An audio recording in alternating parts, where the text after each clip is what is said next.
Good morning, everyone. Happy Monday, the 18th of August, and welcome to another episode of Tea and Coffee with Paula and Jay, and good morning, everybody. It's nice to see you all. Well, we can't see you, but you can see us. But we'll see you in the chat. So if you're watching on any of our platforms, jump in the chat because today's an excellent episode. We're going to have some great guests for you today. Mitch Sylvestre and Jeffrey Rath from the APP to go over what happened in court on Thursday.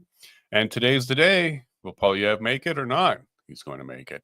But by what number? So tune in tonight, 8 p.m. Mountain, 10 p.m. Eastern, as Nico Lagan and myself will be streaming live the results of Battle River Crowfoot by-election. So hopefully you'll join us for that one. Good morning, Paula. Good morning, Jay. How are you?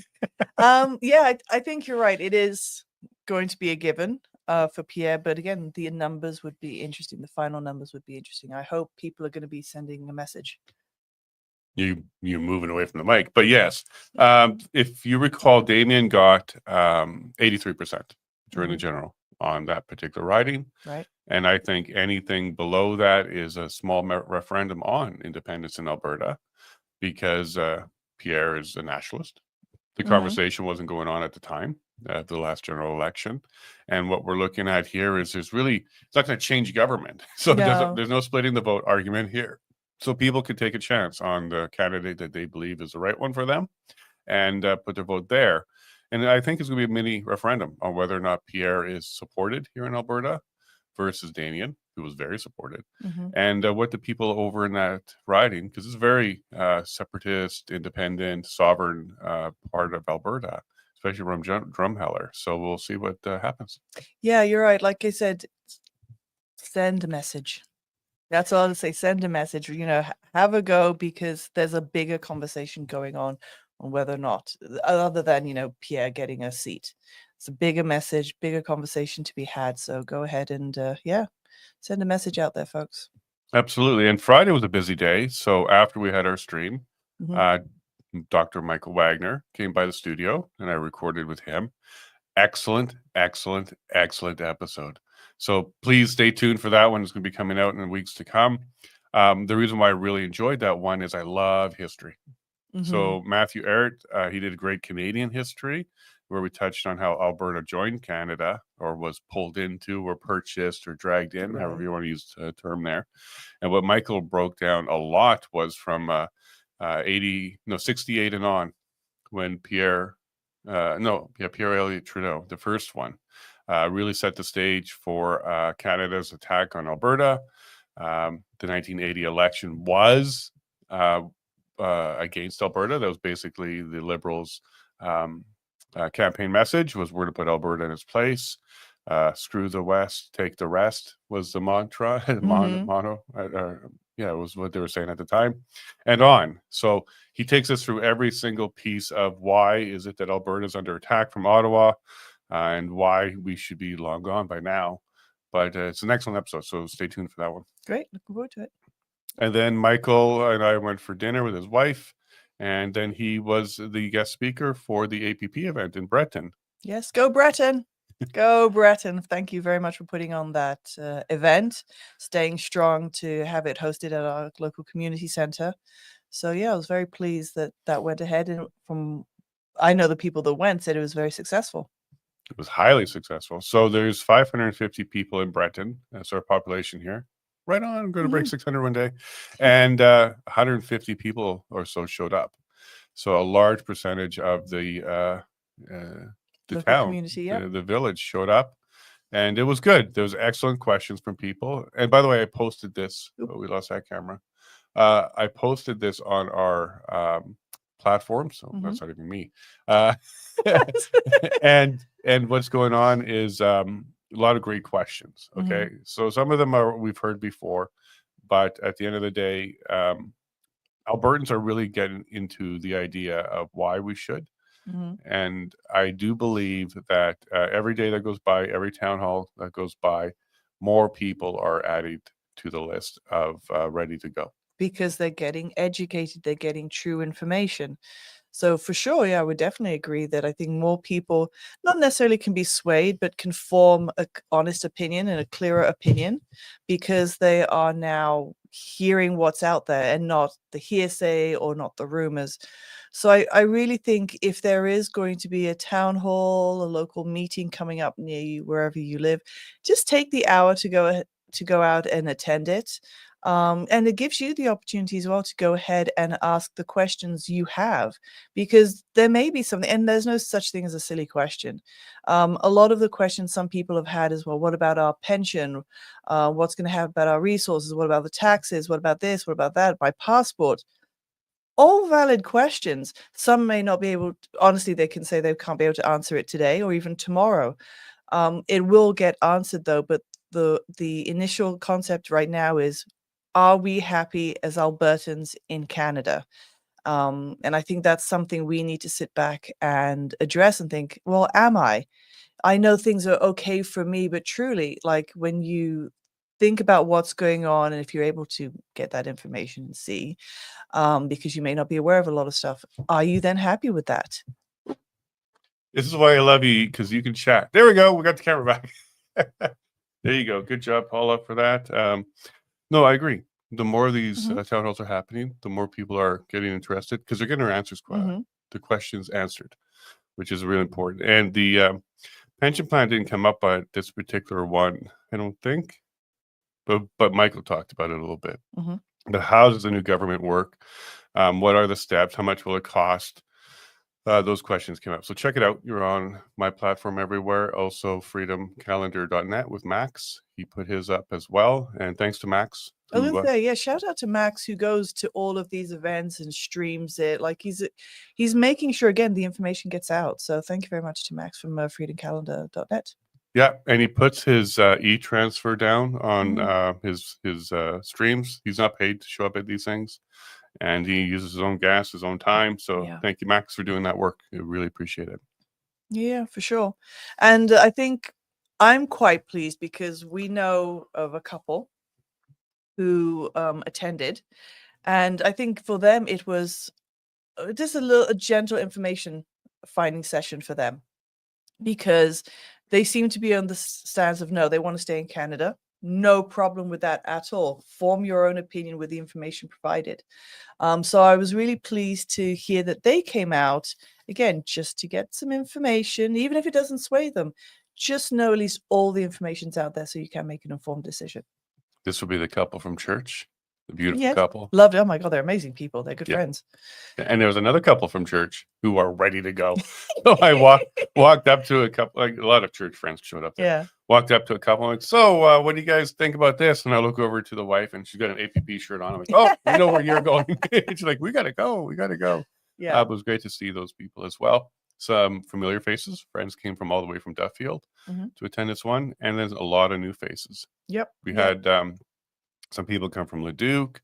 And what I was kind of pleased about, I don't want to brag here, but about a half dozen people came up and said they voted for me in the general election. So it's kind of nice to shake some of those hands and meet some of those people. A dentist in Leduc who brought like his whole family. He has 14 grandchildren, and there's no way this guy's past 30. He looks so young. He better be if he's got the grandkids. Yeah, no. But he's like, here's grandchild number 2 and number 5 and number 6. That was the way we keep track of them, is their numbers. It was great to see. Actually, the number 2 was his daughter, and then the grandchildren 5 and 6. But it was kind of neat to meet some people.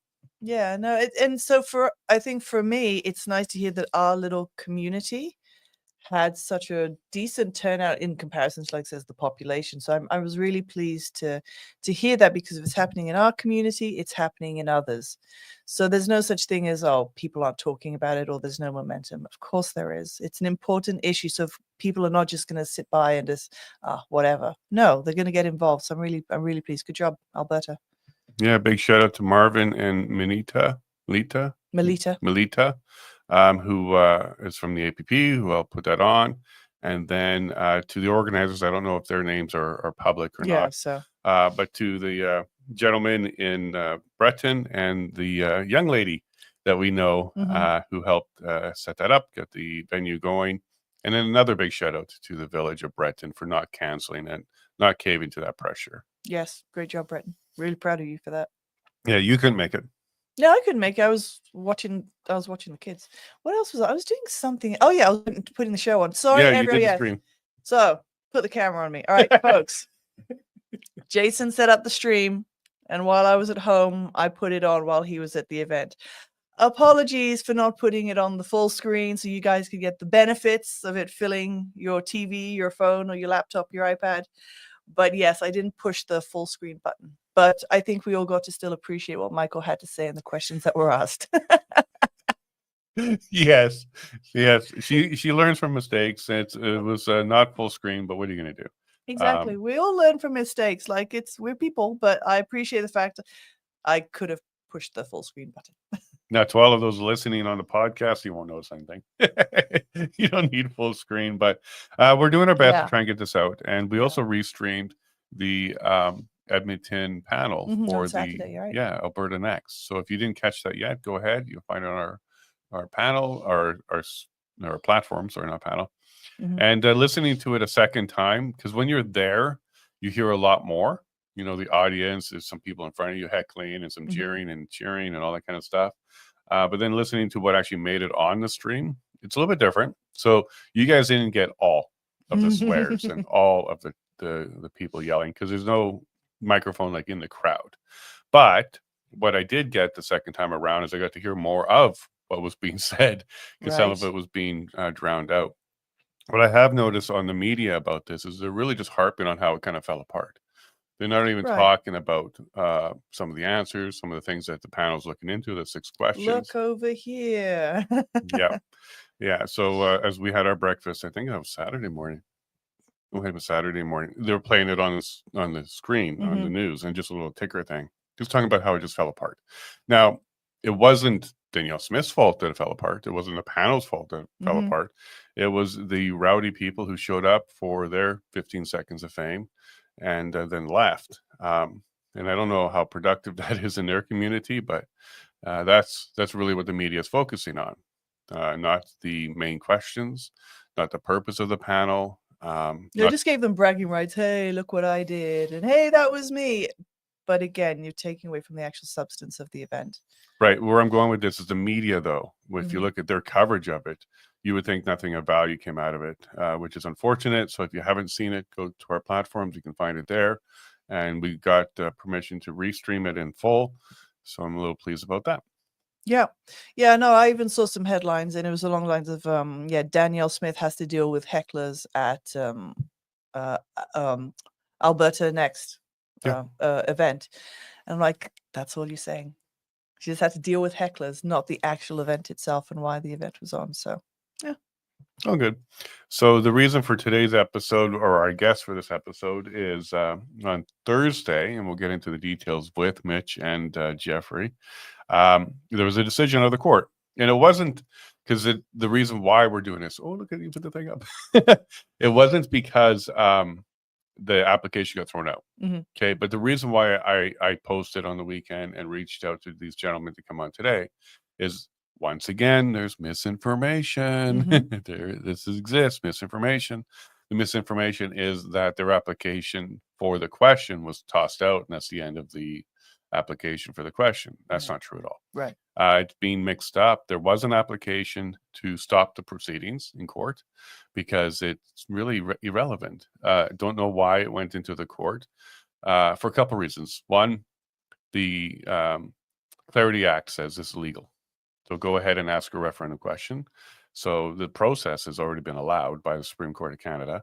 And the second part is, once the question has been asked and answered, there's still another validation step in the House of Commons under the Clarity Act to see if it was a valid question and a valid result. Clear question and clear result.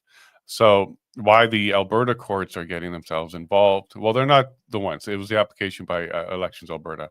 But why it's even there is, to me, moot, because it's premature. And as we'll hear from the lead counsel of the APP, Jeffrey Rath, that's his position as well. This is premature. You shouldn't be interfering with it at this stage. So we're going to get into what their application was, why they brought it forward. Really shouldn't be in court on this one right now, and what the next steps are, because it doesn't look like this is going to be decided until later this year, at the earliest. The next court date is in November 19th, I believe, which will be when everybody has intervening status. And that means when they intervene, that means they're coming into the court proceedings. They want to have a say. So First Nation groups are doing that. And arguments are meant to be submitted next month. And then November, we're back in court. And hopefully by the end of the year, Merry Christmas, everybody, there's a decision. So if anything, this is adding like a 4-month delay to the process. Whereas that Thomas guy, I can't even say his last name. My brain rejects it. He's out there absolutely lying. Yeah. Okay, so one thing I know is Thomas is a lawyer and he knows how to do defamation. So I know what I'm about to say is true. He's lying. So he posted online that the separatist movement has a $500 million loan lined up. And then he says to his donors, this is why you need to support us and donate and support, because this is what we're up against. A $500 million war chest is the way he was kind of explaining it.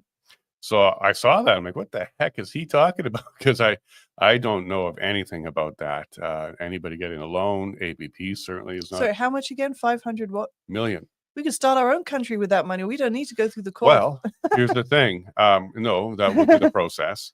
But so I dug around. I asked around some people that are in the know. And what he's referring to is the U.S. has said, if you guys vote for independence and you need some assistance, the U.S. may be in a position to provide a loan for $500 million, so $500 million.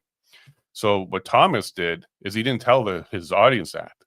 He didn't say that after things are done and voted on, if it's a yes on a separation or secession, then the U.S. may be in a position to provide Alberta a loan, not the separatists, is the way he put it. And it's not on the table today in any way, shape, or form. But he twisted that without providing all the information. He just took the number, the term loan, and then misinformed the people that are following his stuff online in order to solicit more donations for him. I think that this should be a complaint to Elections Alberta. He's lying. It's a flat out lie. It's to solicit more donations for him. And I think, I think Elections Alberta should be taking a look at that. If they can go after David Parker, they should be going after this, because this is inappropriate. It's wrong. It's a lie. And I don't like seeing stuff like that. Like, Thomas, best of luck. Get out there. Keep doing your little signing things. You're all over the place. You're doing that. Keep your momentum going, but don't go start lying. Tisk. That's what I have to say. And here's the thing. If you really are true and honest and valor in your movement to stay in Canada, then stay true and honest. You've got nothing to be deceptive about or hide or misconstrued. Just be honest. Hey, we need fundraising. Let's go fight this movement. Keep it at that. The people who support the movement won't complain or won't argue with that. Yeah. And I think that all the people that are volunteering and putting in their time and showing up to sign, they're going to be disappointed to find out what they're actually supporting. It's not that it's Forever Canada, stay in Canada forever, by the way. We shouldn't ever have a term like that, forever. But anyways, this is a non-binding question that he brought forward, meaning it's a policy question, not a constitutional question, which means that even if they say no, it's changing nothing. Yes. Or even if they say yes, on his question, it changes nothing. There's no new anything that can be brought forward because it's non-binding. He won't be able to force the UCP government into creating any policy. And I think his stated goal is that if it comes back as a yes on the Forever Canada question, that he's going to force the government to never allow the question to come up again, which would be against even the Supreme Court's decision that the provinces have the ability to go ahead and have a referendum on secession. So there's absolutely no fruit that can come from this. I think, and this is something I spoke with Wagner about and will come out on his episode, but I think he had a huge misstep, because what Thomas has now done is he's brought this awareness forward, and he's really bringing this awareness forward. And there's a lot of people who are hearing about it through his channels of getting this out, and they didn't even know that this is the kind of thing that's coming up. And they are the people that are looking into it, and they would vote no on his and yes on the APP. So Thomas, you should have looked up the Streisand effect, what that means, Yeah. because I think what you've done is you brought a lot more people to the table who are not going to support you that weren't at the table before. Hmm. And another thing we talked about is Thomas needs 3 wins to get nothing. So first he needs to get the signatures because he filed before the change in the law, Right. which means he needs close to 300,000 signatures to even get this referendum going. So he needs to get that win first. Then he needs to get the win that the votes happen, like the referendum, and he gets his yeses for him. And then he needs to get the win that the government will do anything about it. All 3 of those are not likely. They're just not likely. And if any one of those fails, so for example, he doesn't get the signatures, there's going to be a boost to the other Correct. side because it's telling Albertans there wasn't enough people to stop any separation conversation. They couldn't even get the referendum. And then if he does get the referendum signatures, but gets the referendum itself and it fails, that's yet another boost. Yeah, for sure. It's another boost because that's basically saying we're ready because there wasn't enough people to support the yes on his question to stay in Canada, which is you flip that. That means don't stay in Canada. So if the no has it, that's just another boost. Now, granted, they're not binding, and maybe that's why he did the non-binding one because if he loses, it would be binding. It's not binding, but it's still going to be a big message to Albertans. I don't think it's going to get to the point of the referendum vote because I don't think he's going to get the numbers. But we'll see. And I think it was a misstep on his part. And what I don't like about what I saw so far from his camp is he is supposed to be a conservative, but yet he's replicating the NDP, their messages. He's even sharing their messages. He's an NDPer. Yeah. So he's a Chino, conservative in name only. Name only. Yeah. But I do support his action. It's a democratic process. Go for it. I think he's bringing a lot more people to the table that weren't at the table before. And the more that he does that, the more places like Breton fills up with questions and people. Correct. And again, I'm going to circle back to what I keep saying. The more information gets out there, the better educated people can be to make an informed decision when the time comes. Yep. So go ahead and share this episode out in all of your groups because the more people that understand what's going on, and we're going to be hearing from the APP directly today, lead counsel and the CEO about the next steps, why they're not discouraged, and why I think it's just the momentum's growing and the time is going to be used wisely. So I did a post here. I'm going to share that with everybody. Go ahead and follow us online. You got Team Padge, the beautiful Team Padge, and then you got the not so beautiful Jason Levine AB. So here's a post that we're kind of talking about here.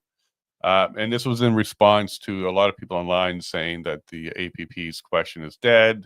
They failed in court on Thursday, and that's just not the case. So for the benefit of people on the podcast, I'll read this out to you. You can find this as my pinned comment right now. Update on Alberta Prosperity Project referendum question. The APP proposed a citizen initiative referendum question. Do you agree that the province of Alberta shall become a sovereign country and cease to be a province in Canada? In late July 25, Alberta's chief electoral officer from Elections Alberta referred the question to the Court of King's Bench for review to assess potential constitutional violations, including impact on treaty rights and Indigenous interests. The APP applied to quash the referral, arguing it was premature and an abuse of power process. On August 14th, 25, so Thursday, Justice Colin Feasby denied the application, stating a full hearing is necessary to evaluate the question's constitutionality and that proceedings benefit democracy and avoids future challenges. APP CEO Mitch Sylvestre described the ruling as not a loss, noting it provides more time to educate Albertans and prepare for the referendum while elevating the issue to national and international discussion. 100%. Lead counsel Jeffrey Rath responded, the decision was as expected. The court rarely decides matters on a striking application. We look forward to hearing how asking a question about amending the Constitution can be unconstitutional. Good point, Jeff.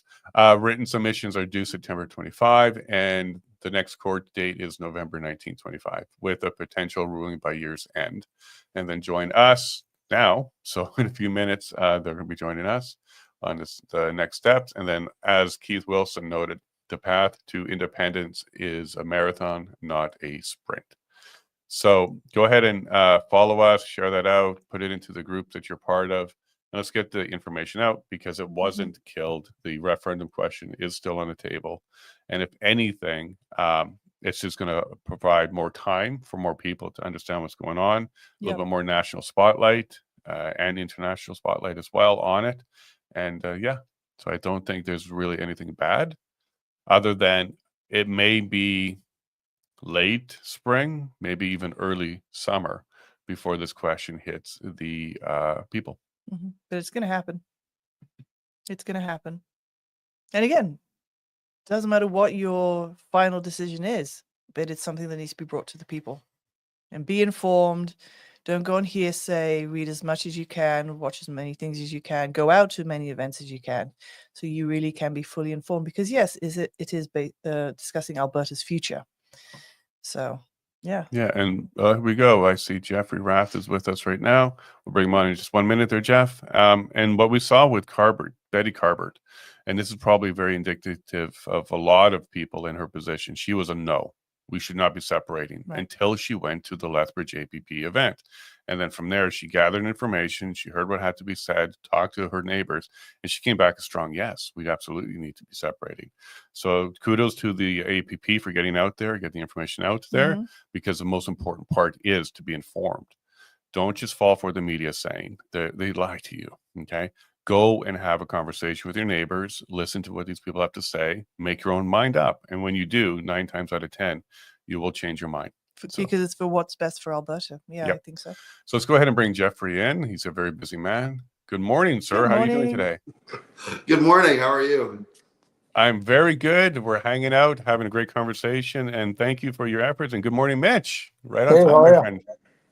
We're good. We're good.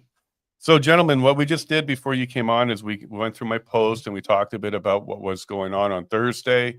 We also talked about Thomas. Sorry, I can't say his last name. My brain refuses to do that. But his propaganda he's been putting out there.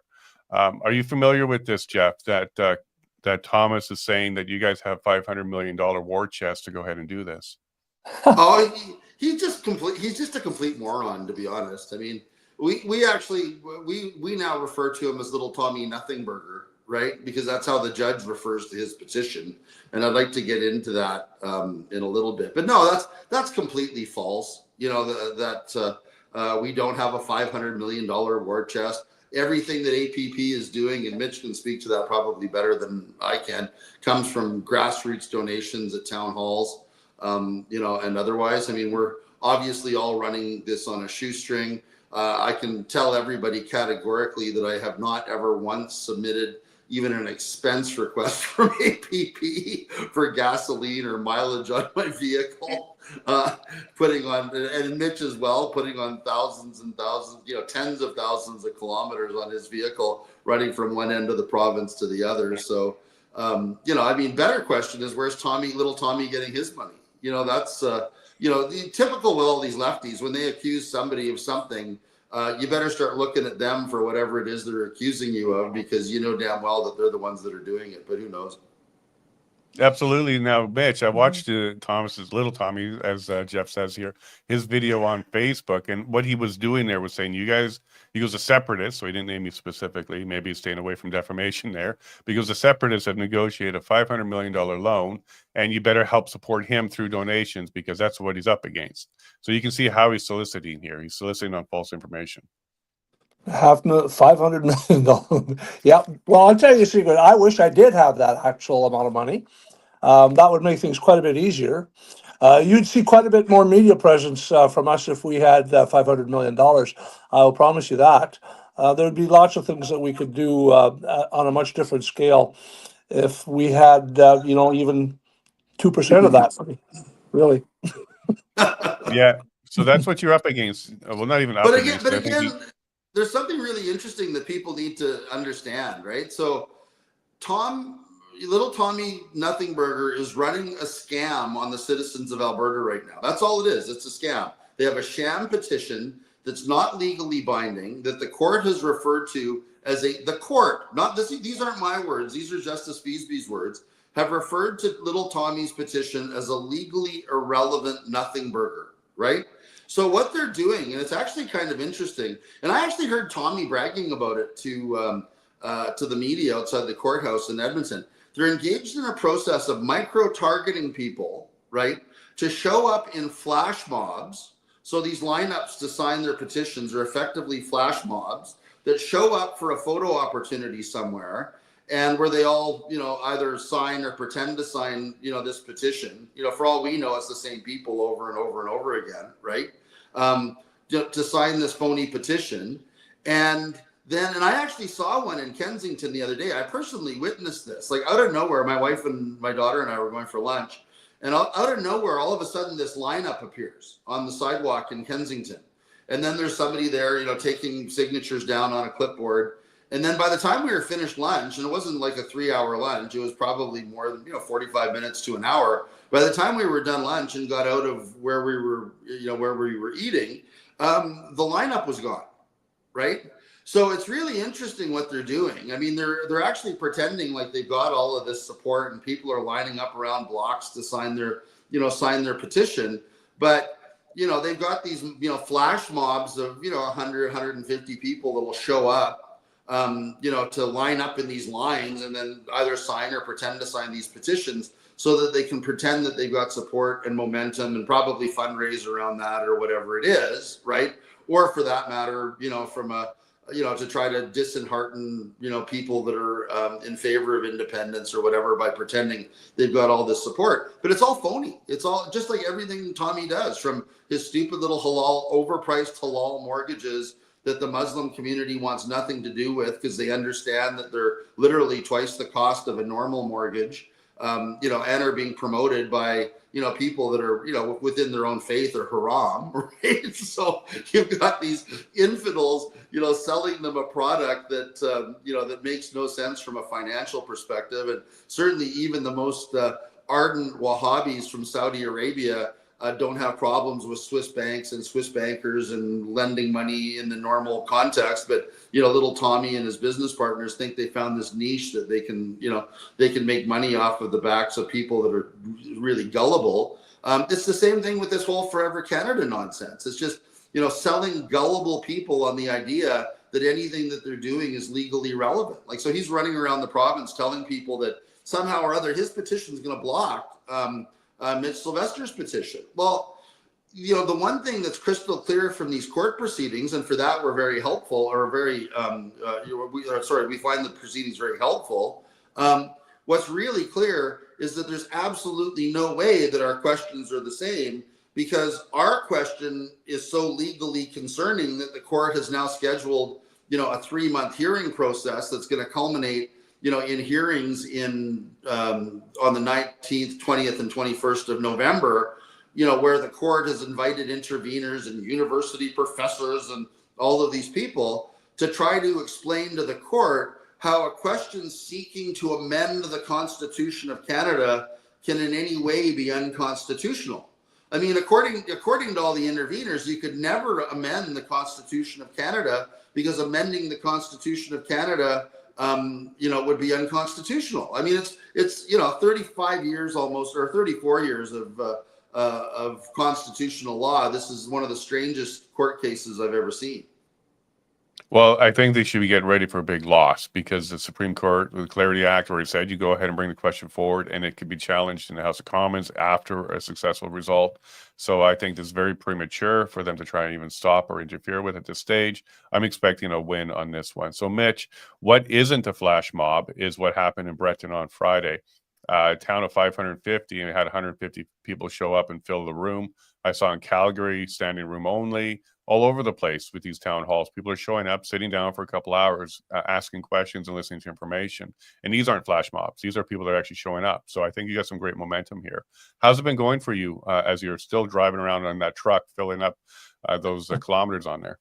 Well, we were in Fairview on Friday night, and they had 165 to 180 tables, 180 seats, and we were scrambling for chairs, and people were coming in till 7:15. We were supposed to start at 7, and the other thing that we're seeing Just as a matter of fact, more recently than anything, is that people are wanting to stay in the room and ask questions. Like generally, we do a 2-hour event, and people, get into Q&A, and part of the group leaves. Well, the last 3 or 4 events, we've had people staying and asking to stay, and I mean, in this particular instance, I had a 6-hour drive home after Fairview, and I was kind of hoping to get out of the hall kind of on time, but was happy to stay and answer questions till 10:30. So you know what? Yeah, there's people are definitely interested. People are concerned. People are concerned about what's happening, and we really see it. And we're basically talking to full halls almost every night. It's absolutely more that way than the other, for sure. There's absolutely no doubt, because I've obviously attended more than my fair share of, I shouldn't say more than my fair share. I think Mitch is the road warrior on this, and I don't think Mitch has missed an APP event. But anyway, I've certainly, been to, spoken to dozens of APP events. And I can tell you, we've spoken to more people, and more people have turned out for APP events than have turned out for Danielle Smith's What's Next panels. Like I went to the What's Next panel in Red Deer, and I can tell you, because I was at both of them, we had more people turn out for the APP event in the Sports Dome in Red Deer than Premier Smith had turn out for her What's Next panel in Red Deer, right? And the interesting thing about what we're seeing at the What's Next panels, like I guess the West Edmonton one was, filled with, some hardcore Lukasik supporters, a handful of Lukasik supporters, and some fairly loudmouth revolutionary communist types, swearing at people and screaming and yelling. But what's really clear in those audiences is when you listen to the questions and you listen to what's going on, the majority of those audiences, doesn't matter where they are, Edmonton, Red Deer, Calgary, whatever, the majority of those audiences that are showing up for Danielle's What's Next panels are pro-independence. Like, people are going like, why are you even talking about this stuff? Like, why are you talking about Alberta pensions? Why are you talking about Alberta Police Force? This should have been done 2 years ago. We don't need referendum questions on that. And then I was told the other night that, one of the new slide that Danielle has put in is, oh, do you think we should reopen the Constitution? And do you think we should amend the Constitution? Well, somebody stood up at Edmonton and went on at great length as to what a fool's, from on a very technical way, as to what's required to amend the Constitution, and what a fool's errand that is for Danielle to even suggest that that's the way forward, as opposed to just going straight at independence, right? So, it's interesting right now. Like I said, we're getting more people turning out for our events than are turning out for, Danielle's events. And the other thing is that the overall sentiment in the province, it doesn't matter where you go, people are waking up to the fact that there's simply no way forward for Alberta within Canada, and it's a fool's errand to think that to think that there's a path forward within Canada as opposed to straight out independence. Yeah, and I was at the West Edmonton panel. I was the media there, and I was watching it. You're 100% correct there, Jeff. The audience kept bringing it back to secession. They really wanted her to just drop this and go to secession. There was even one person who went up to the mic and basically said, look, we've been doing this forever. It's not going to go anywhere. It's time. And if you want some good information, go to the Alberta Prosperity Project website. They lay it all out. So you got a shout out there. So Mitch, what you're seeing here is even during this What's Next panel, or the next panel, people are ready to go and have the conversation about independence. And they didn't want to have this panel. They already had all the answers. Now, when they did the straw poll, of the 6 of them, far big majority on all the questions except for the pension plan. The pension plan was the only one that was kind of 50-50. People are a little bit scared. They're not sure. And I think that if Danielle's going to continue with these panels, maybe that should be the only question, is whether or not a pension plan should happen. Because I think if you can educate Albertans about the pension plan in Alberta, managing it ourselves, bringing all the money back to Alberta, that question itself could alleviate a lot of people who are older, who are worried about separating from Canada because they're worried about their Canadian pension plan. Is the pension plan one of the big topics that you're seeing people concerned about? And once they learn about it, they switch their mind and head towards independence? Well, the pension plan is something that we talk about every night, and the pension plan is people have no worries about pension. They're going to get their Canada pension plan. Their Canada pension plan has a portability clause, and they paid into it, so the government's legally obligated to give it to them. I mean, we're not going to lose our pension. What would happen, best case scenario, or what should happen, is that the Premier should call the pension plan back here based on the just about $400 billion that Canada Pension owes Alberta. And under those circumstances, we would be infinitely better off with our own pension than even the CPP. Because according to the LifeWorks report, even Trevor Toombs gave us the minimum amount that we would get from CPP is $140 billion. At $140 billion, and this is from the Premier, at $140 billion, we run a very, very good pension and much better than CPP. As a matter of fact, just came to me this week that Canada Pension is asking people that can afford not to have pension, not to collect pension, to take a cut in pension. Wow. That just came to me last week. So they're already trying to find ways to cut people's pension at that level. And I would suggest that we would be way better off here, even with the 140 billion. And I think that number is negotiable higher based on the terms of the CPP Act. We would have a much safer pension than CPP. Fantastic. Yeah, speaking about Trevor Toombs, I just want to hold this document up for a second. The Value of Freedom, which is a draft fiscal plan for an independent Alberta. That document makes it clear that the minute Alberta becomes independent from Canada and we collect 100% of the tax revenue in Alberta, that we collect all of our CPP revenue, we collect all our CPP money staying in Alberta, all of our UI money staying in Alberta, et cetera, right?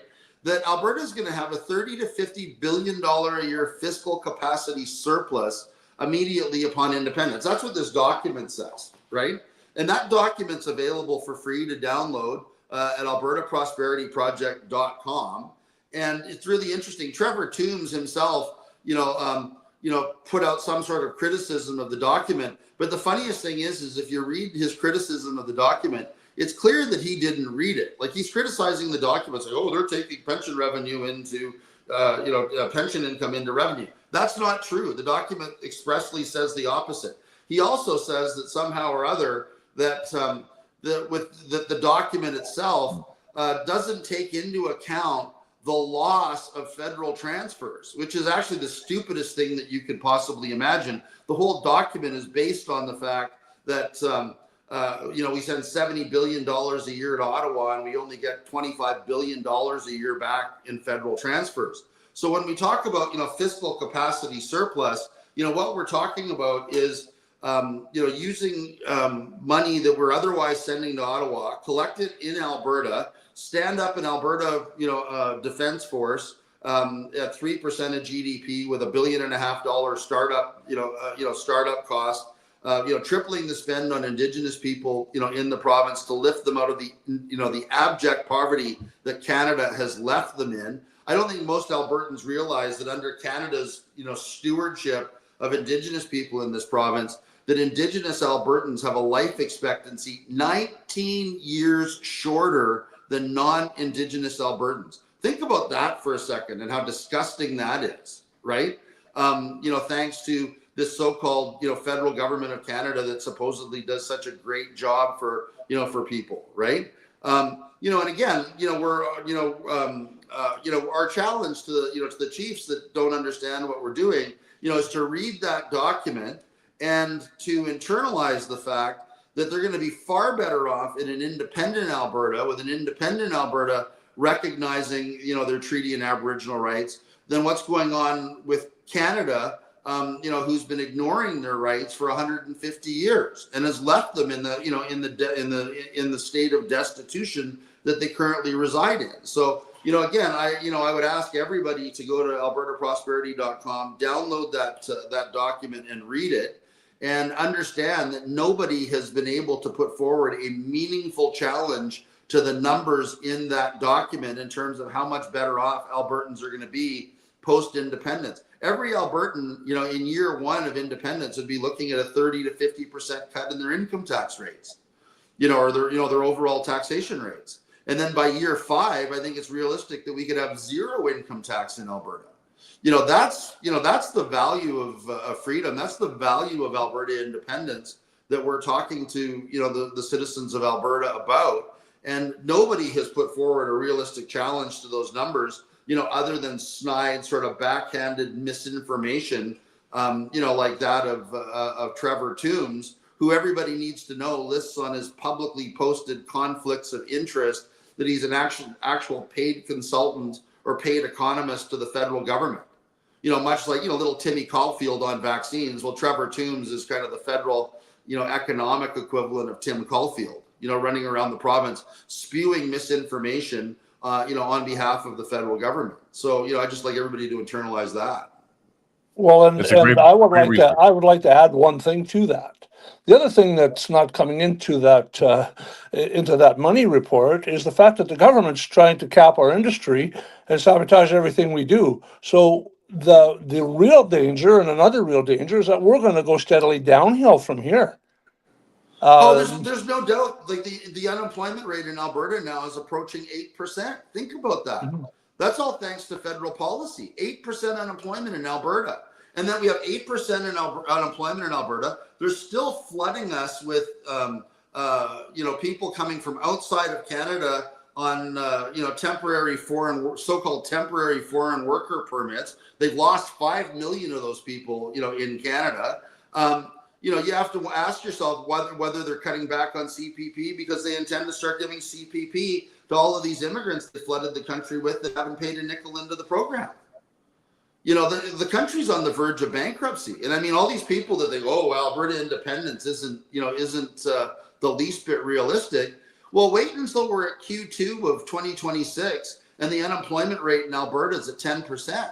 I mean, the Liberals are driving us into a depression, right? And actually I heard Keith Wilson recently say something that I thought was really, thought-provoking.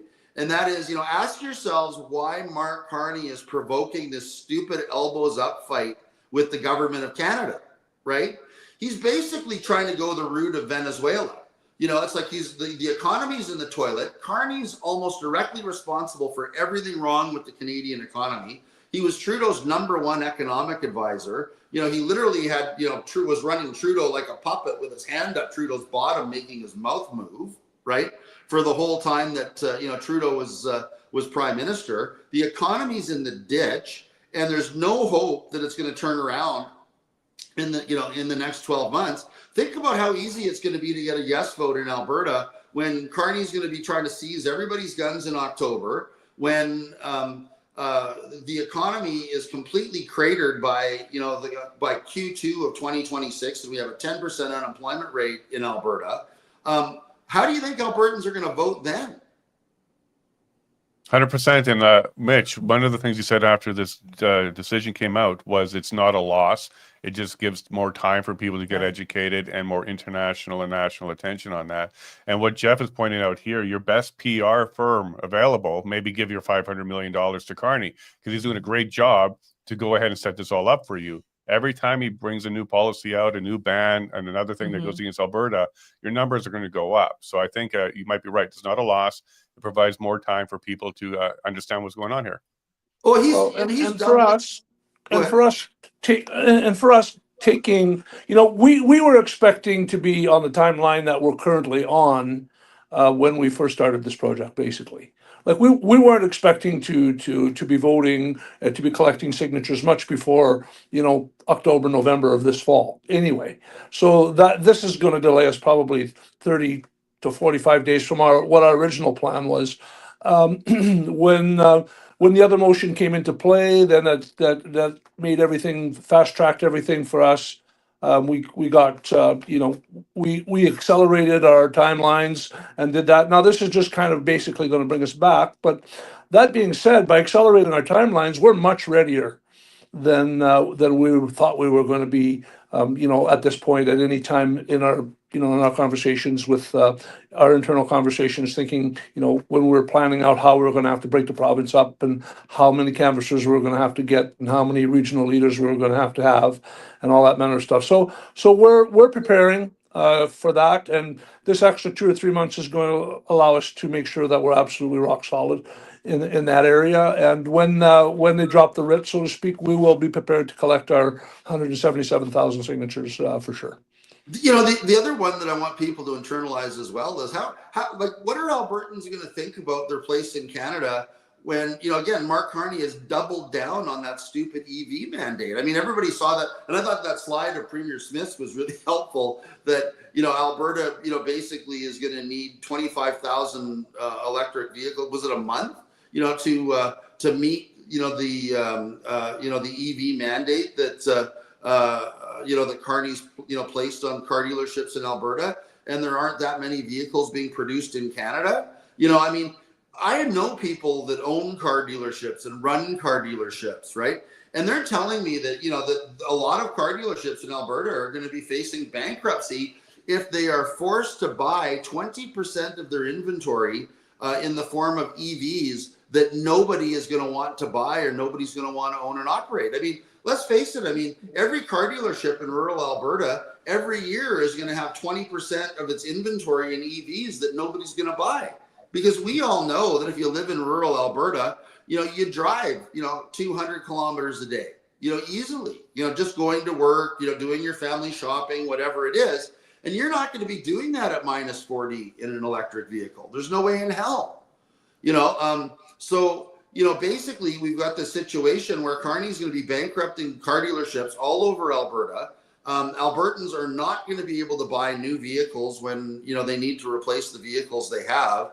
You know, you don't think, along with the gun grab and what's looking like going to be, you know, 10% unemployment in 2026 under Carney's benighted economic plans, that Albertans are not going to be ready to say goodbye to Canada? Like, people aren't going to be able to live in this province with the policies that Carney's putting forward.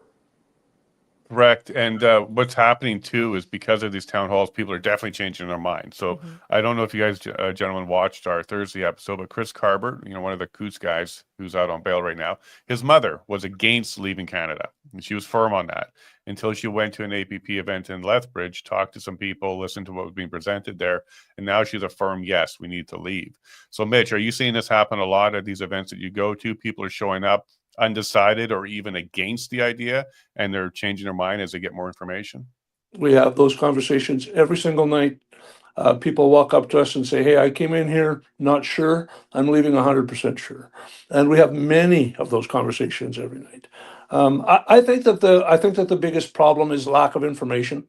I think once people understand what's at stake here and what's really going on, I think that it's a no-brainer. Basically, it's an absolute. And you know, I make a point every night that people have to understand we've got nothing to lose here.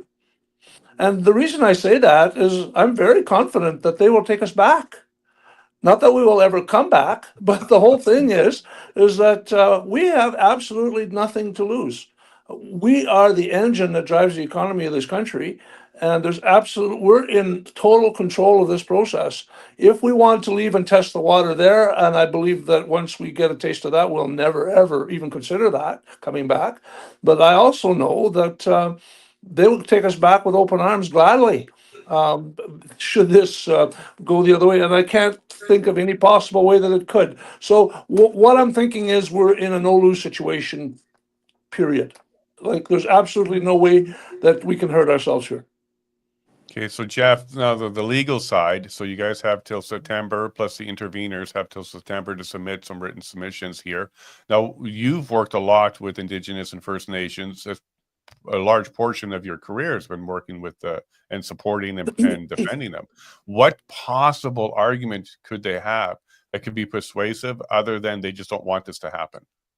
Well, I mean, that's the problem. I mean, all of their, you know, what I've seen from their legal counsel so far, and it's the same thing with, you know, all of these, you know, Lukasik and all of his left wing, you know, all of his little, you know, left wing Communist Party of Canada supporters. It's like, our rights are going to be impacted by, you know, an independent Alberta. Well, we're going, well, wait a minute. That's purely hypothetical. You're basically guessing that, you know, the independent Commonwealth of Alberta, you know, is not going to respect or is not going to have a provision in the Constitution, its Constitution, saying that the treaty and Aboriginal rights of Alberta Indigenous people are affirmed in the Constitution of an independent Alberta. They will be, right?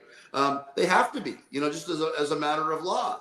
And then all these other people that, our rights could be impacted, under the charter. Wait a minute, everybody that's involved in this process is dead set on the fact that, there'll be a Bill of Rights in the new Alberta Constitution, but there's not going to be, such rights or a reasonably exercised, provision that allows the government to weasel out of people's constitutionally protected rights under Section 1. And there's not going to be a notwithstanding clause either in a new Alberta Constitution.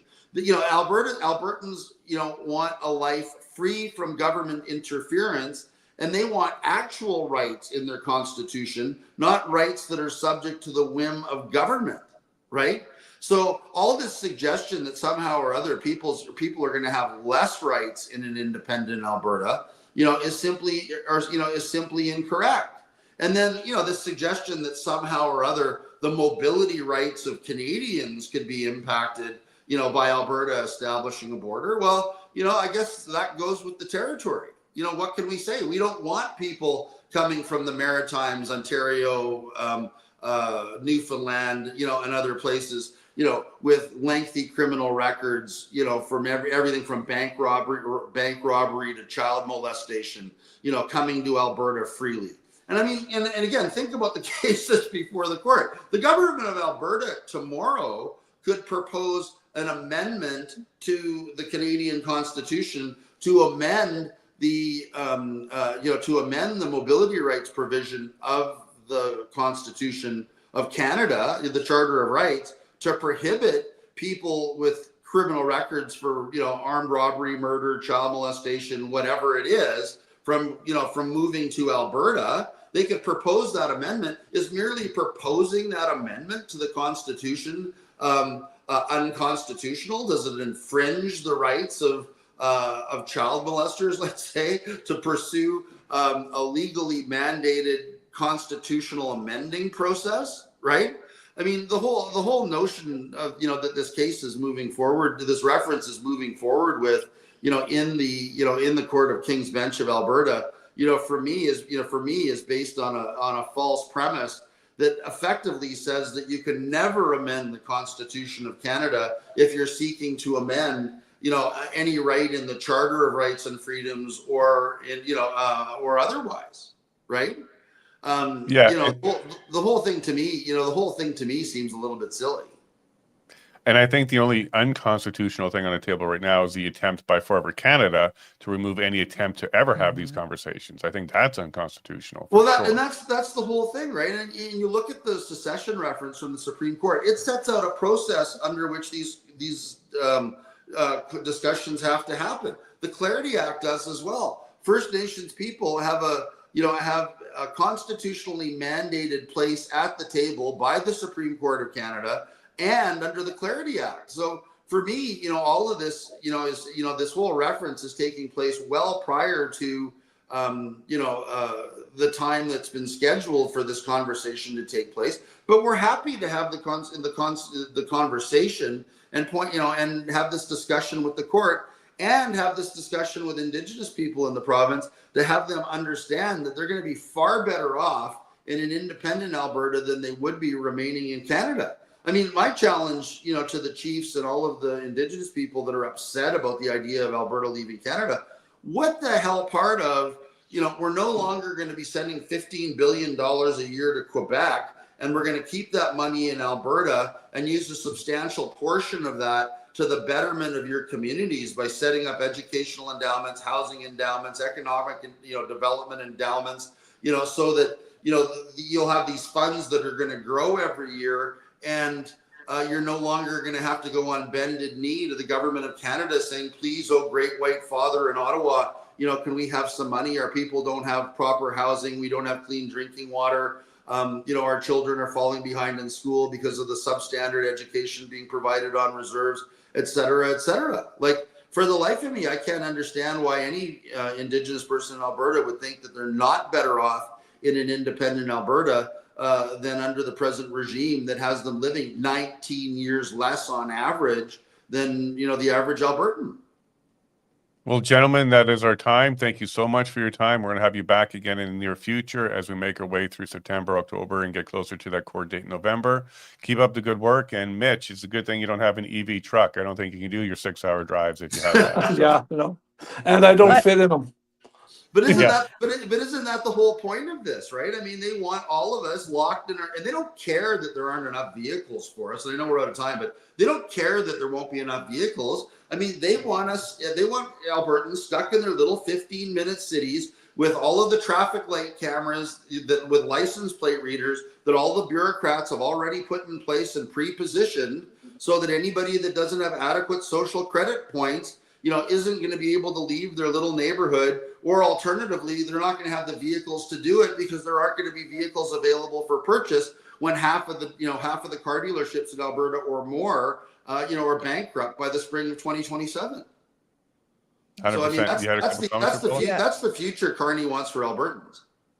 Yeah, it's in his book. He wrote it down. Yeah. So just read his book, Values. You'll know this. I just wanted to add this. So here, the value of freedom. I'm going to copy this draft document, 40 copies or more, and distribute it in my neighborhood. Good job, Bill. Keep There that you kind go. of thing going. Thanks, for sure. Bill. Thank you for that.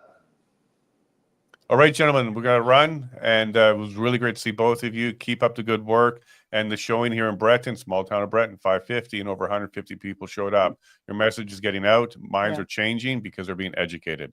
Gentlemen, have yourself a wonderful day. You take care, and God bless both of you. Bye. Thank you very Take much. care. Thanks, Jason. Okay, over and out. Yeah, I like having both of them on. We could do a 2-hour show, absolutely, on this subject, and maybe for we sure. will.